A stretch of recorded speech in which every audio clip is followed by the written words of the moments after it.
వెలుమలకు సంబంధించినటువంటి ఇష్యూ చాలా పెద్ద ఎత్తున జరుగుతూ ఉంది. దీని గురించి మనం చాలా విషయాలు, కొన్ని అనుమానాలు నేను మాట్లాడేటువంటి ప్రయత్నం చేస్తాం మిత్రులారా. ఎందుకంటే ఈ ఇష్యూలో బీఆర్ఎస్ పార్టీ ఎందుకు సైలెంట్గా ఉంటుంది? ఈరోజు చాలా కాంగ్రెస్ పార్టీకి సంబంధించినటువంటి మంత్రులు అని చెప్పేసి వివిధ రకాల కామెంట్స్ వస్తూ ఉన్నప్పటికీ కూడా మరి బీఆర్ఎస్ పార్టీ ప్రతి సందర్భంలో చిన్న చిన్న విషయాల్లో కూడా చాలా పెద్ద ఎత్తున ఆరోపణలు చేస్తూ ఉంది. ఇటు బీఆర్ఎస్ పార్టీ వెలమలకు సంబంధించినటువంటి ల్యాండ్ ఇష్యూ మీద మాట్లాడడం లేదు. బీఆర్ఎస్ పార్టీ సంబంధించినటువంటి ఎలక్ట్రానిక్ ప్రింట్ మీడియా ఏవైతే వాళ్ళ గుమస్ తెలంగాణలో అవో ఇవో ఉన్నాయి కదా, సో అవి మాట్లాడడం లేదు. సో ఇప్పుడు కొత్తగా వచ్చినటువంటి డిజిటల్ మీడియాకి సంబంధించినటువంటి పింక్ మీడియా ఉంది, అవి కూడా ఏం మాట్లాడడం లేదు. అదేవిధంగా ట్విట్టర్లో ఈరోజు పెద్ద ఎత్తున వాళ్ళు విరుచుకుపడేవాళ్ళు, ట్విట్టర్లో కానీ లేకపోతే ఫేస్బుక్లో కానీ లేకపోతే ఇంకా వివిధ ప్లాట్ఫామ్స్లలో విరుచుకుపడేవాళ్ళు. మరి వెలమలకు సంబంధించినటువంటి ఆ ల్యాండ్ ఇష్యూలో ఎందుకు మరి అందులో కాంగ్రెస్ పార్టీకి సంబంధించినటువంటి ప్రభుత్వం సంబంధించిన మంత్రి ఉందని చెప్పేసి అంటున్నప్పటికీ కూడా వీళ్ళు ఎందుకు మాట్లాడడం లేదు? దీని వెనకాల ఎవరున్నారు? అసలు సూత్రధారి ఎవరు దీని వెనకాల?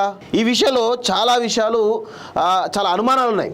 నాకు అందుతున్న సమాచారం మేరకు కేసీఆర్ కుటుంబంలోని ఒక కీలకమైనటువంటి వ్యక్తి, మరి అది కేటీఆరా సంతోష్ రావా తెలియదుగా, మొత్తానికైతే ఒకరు మాత్రం ఉన్నారు. అది సంతోష్ రావా అనేటువంటి అనుమానాలు చాలా బలంగా నాకైతే కనిపిస్తూ ఉన్నాయి.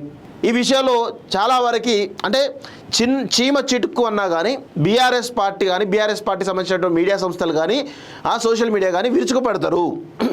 మరి వెలమలకు సంబంధించినటువంటి గిరిజన భూములు ఇంత పెద్ద ఎత్తున కొల్లగొడతా ఉన్నారు అని చెప్తున్నటువంటి చాలా పెద్ద ఎత్తున బయటనేమో కాంగ్రెస్ పార్టీ సంబంధించిన వ్యక్తులు అని చెప్పేసి అంటున్నప్పుడు కూడా మరి బీఆర్ఎస్ పార్టీ ఎందుకు సైలెంట్గా ఉంటుంది? దీని వెనకాల ఉన్నటువంటి తతంగం ఏంటి? అసలు రిజిస్ట్రేషన్స్ కానీ అగ్రిమెంట్స్ కానీ ఎవరి పేరు మీద ఉన్నాయి? రిజిస్ట్రేషన్స్ కానీ అగ్రిమెంట్స్ కానీ ఎవరి పేరు మీద ఉన్నాయి? ఈ విషయాలన్నీ కూడా తేలాల్సిన అవసరం అయితే ఉంది. ఇది ఓన్లీ కాంగ్రెస్ పార్టీ చుట్టూ తిప్పుతా అంటే కుదరదు. కాంగ్రెస్ పార్టీ సంబంధించిన మంత్రి ఉన్నాడు అనుకుందాం, మరి ఆయనకు ఏ విధంగా వచ్చినాయి ఇవన్నీ ల్యాండ్స్? ఈ విషయాలన్నీ కూడా తేలాల్సిన అవసరం అయితే ఉంది. నాకు ఉన్నటువంటి సమాచారం మేరకు ఆ వెలమలకు సంబంధించినటువంటి భూముల వ్యవహారంలో సంతోష్ రావు పాత్ర ఉంది అనేది నాకున్నటువంటి అనుమానం. అందుకే ఇష్యూ ఎక్కడ కూడా బీఆర్ఎస్ పార్టీకి సంబంధించిన వాళ్ళు ఎవరు కూడా హైలైట్ చేయడం లేదు. ఇది అందరూ కూడా గుర్తుపెట్టుకోండి, ఇది చాలా పెద్ద విషయం. దీనిలో ఒక కాంగ్రెస్ పార్టీ మంత్రే కాదు, బీఆర్ఎస్ పార్టీ సంబంధించినటువంటి కల్వకుంట్ల కుటుంబం సంబంధించినటువంటి కీలక వ్యక్తి ఉన్నాడు అనేది నాకున్నటువంటి సమాచారం. త్వరలో తెలుస్తుంది, అన్ని డీటెయిల్స్ తెప్పిస్తానా, అన్ని విషయాలు కూడా ఖచ్చితంగా ప్రజల ముందు పెట్టేట ప్రయత్నం చేస్తా. ఇది ఒక్కరినే బ్లేమ్ చేయడం కాదు, దీనిలో బీఆర్ఎస్ పార్టీ కూడా ఉంది. మరి బీఆర్ఎస్ పార్టీ ఎందుకు సైలెంట్గా ఉంటుంది అనేది తేలాల్సిన అవసరం అయితే ఉంది.